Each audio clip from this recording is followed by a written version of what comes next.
Hi, how are you? Today we're going to see how to send money from Canada to India using Western Union. This process is quite simple. What we need to do is go to Western Union from our browser, and here what we're going to do is go to the Western Union website. Here on the Western Union website it's going to be pretty easy to send money, okay?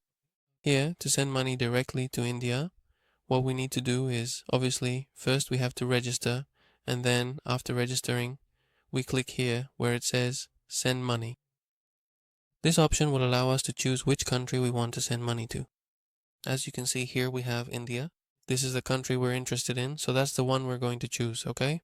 We click on Next, and here we're going to choose how much we want to send, okay? We can enter an amount, and here we'll see the equivalent reflected in Indian currency. Here we can choose how we're going to pay by clicking on it. Here we'll see the thousand, the different payment methods in this column over here. And to send the money, we have this column over here.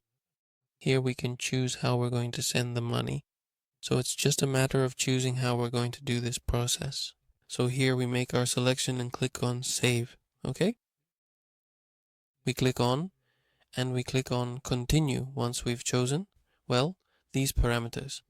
Finally, it asks us to create an account or log in, and then it will ask us to enter the person's information or our own information. And that's it. If this video helped you, please comment and subscribe.